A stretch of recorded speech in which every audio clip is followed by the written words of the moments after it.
Parliament శీతాకాల సమావేశాలకు ముందే దేశ రాజధాని న్యూఢిల్లీలో చండీగఢ్ మంటలు వేడి రాజేస్తున్నాయి. చండీగఢ్, పంజాబ్, హర్యానా రాష్ట్రాలకు ఉమ్మడి రాజధాని. కేంద్రపాలిత ప్రాంతాలకు వర్తించేలా రాజ్యాంగంలోని ఆర్టికల్ 240 పరిధిలోకి చండీగఢ్ ను తెచ్చేలా కేంద్రం చర్యలు చేపట్టింది. పార్లమెంటు శీతాకాల సమావేశాల్లో 131వ రాజ్యాంగ సవరణకు బిల్లు సిద్ధం చేసింది. ఈ విషయం తెలిసినప్పటి నుంచి పంజాబ్లోని అధికార ఆప్తో పాటు కాంగ్రెస్, అకాలీదళ్ పార్టీలు భగ్గుమంటున్నాయి.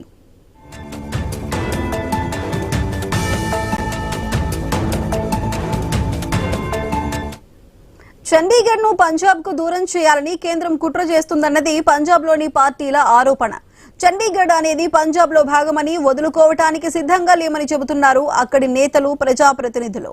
చండీగఢ్ మహానగరం నిర్మాణానికి పంజాబ్ లోని అనేక గ్రామాలను నాశనం చేశారని గుర్తు చేస్తున్నారు. అందుకే చండీగఢ్ పై పూర్తి హక్కు పంజాబ్ కే ఉందన్నది నేతల వాదన. కేంద్రంపై పోరాటానికి సిద్ధమని హెచ్చరిస్తున్నారు. जनता पार्टी जो है वो चंडीगढ़ को हथियाना चाहती है, चंडीगढ़ के ऊपर कब्जा करना चाहती है। चंडीगढ़ पंजाब का है, पंजाब का रहेगा। आम आदमी पार्टी, हमारी सरकार और पार्टी हम डट के लड़ाई लड़ेंगे, किसी को भी हाथ लगाने नहीं देंगे। चंडीगढ़ जब बना था तो पंजाब के गांव को उजाड़ के बना था, पंजाब के लोगों को उजाड़ के बना था। और उस एक्ट में लिखा गया है कि हरियाणा अपनी राजधानी, हरियाणा अपनी कैपिटल डिफरेंट अलग बनाएगा और चंडीगढ़ जो है वो पंजाब का रहेगा। आज पंजाब को देने की बजाय भारतीय जनता पार्टी उसको हथियाना चाहती है, उसके ऊपर कब्जा करना चाहती है, उसका जुटी का जो प्रेजेंट स्टेट्स है इसको भी खत्म करना चाहती है। तो बिल्कुल हम इसकी डट के लड़ाई लड़ेंगे और भारतीय जनता पार्टी को मुंह तोड़ जवाब देगी।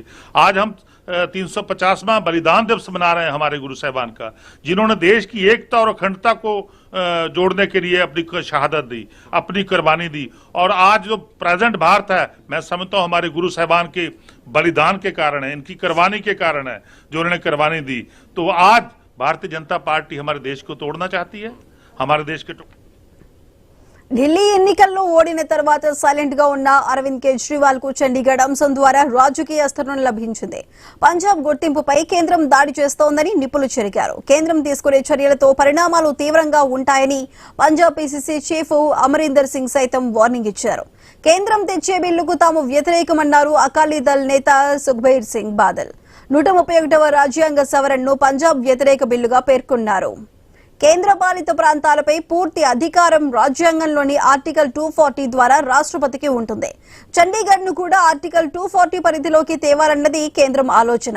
ఇది చేయాలంటే రాజ్యాంగ సవరణ తప్పనిసరి. పంజాబ్ లో వ్యక్తమవుతున్నటువంటి ప్రతిక్రియపై కేంద్రం ఎలాంటి నిర్ణయం తీసుకుంటుందనేది ఆసక్తికరం. ఇప్పటికే రైతుల ఉద్యమంతో చికాకుపడిన కేంద్రానికి పంజాబ్ నుంచి మరో సమస్య రాచపుండుగా మారితే ఏం చేస్తుందన్నది ప్రశ్నగా ఉంది.